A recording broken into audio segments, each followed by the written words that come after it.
YS Sharmila తన అన్న జగన్మోహన్ రెడ్డిపై రాజకీయ పోరాటం చేస్తున్నారు.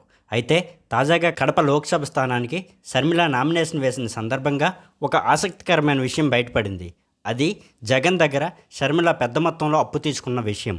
అవును, షర్మిల జగన్ దగ్గర ఏకంగా 82 కోట్ల రూపాయలు అప్పు తీసుకున్నట్లు తన అఫిడవిట్లో ప్రకటించారు. షర్మిల తనకు మొత్తం ఆస్తులు 182 కోట్లు ఉన్నట్టు అఫిడవిట్లో తెలిపారు.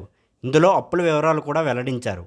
82,58,15,000 రూపాయల అప్పును సోదరుడు జగన్మోహన్ రెడ్డి వద్ద తీసుకున్నారు.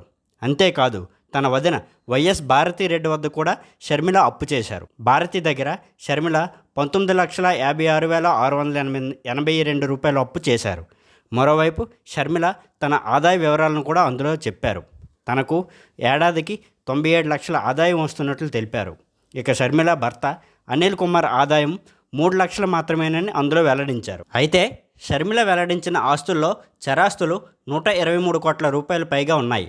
ఆమె భర్త అనిల్ కుమార్ 45,19,000 రూపాయల విలువైన చరాస్తులు ఉన్నాయి. షర్మిలకు అన్న జగన్ వదిన భారతీయ దగ్గర తీసుకున్న అప్పు తప్ప వేరే అప్పులు లేవు. కానీ అనిల్ కుమార్కు మాత్రం 35 కోట్ల రూపాయల అప్పులు ఉన్నాయి. అలాగే షర్మిల వద్ద 3,69,36,000 రూపాయల విలువైన బంగారం ఉంది. 4,61,90,688 రూపాయల విలువైన వజ్రాభరణాలు కూడా ఉన్నాయి. అనిల్ కుమార్కు 81,60,000 విలువైన బంగారం, 42 లక్షల విలువైన వజ్రాభరణాలు ఉన్నాయి. షర్మిలపై మొత్తం 8 కేసులు ఉన్నాయి. ఇందులో ఎన్నికల కోడ్ కారణంగా ఉన్న కేసులు కూడా ఉన్నాయి. షర్మిల ఉస్మానియా యూనివర్సిటీ పరిధిలో సెయింట్ అన్నా ఉమెన్ కాలేజీ నుండి బీకామ్ పూర్తి చేశారు. ఉస్మానియా యూనివర్సిటీ నుండి ఎంబీఏ పూర్తి చేశారు.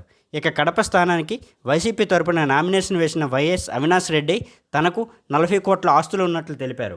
ఆయనకు 5 ఏళ్ల కిందట ఉన్న ఆస్తులు 19 కోట్లు మాత్రమే. 5 ఏళ్లలో 116% పెరిగాయి. షర్మిల ఆస్తులు గత 5 ఏళ్ల ఎంత పెరిగాయనేది తెలియదు.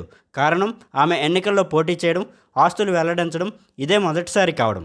షర్మిల అప్పుల విషయం ఇప్పుడు వెలుగులోకి రావడంతో అప్పులు తిరిగి చెల్లించడంలో వివాదాలు, ఆస్తుల విషయంలో విభేదాలు అన్నా చెల్లెల మధ్య ఉన్నాయని, అందుకే ఇద్దరూ ఇంతగా బద్ధశత్రువులుగా మారిపోయారని కడప జనం అనుకుంటున్నారు. జగన్ తన చెల్లెలకు రుణమాఫీ చేస్తే గొడవ సర్దుకుంటుందని సోషల్ మీడియాలో సెటైర్లు కూడా వేస్తున్నారు.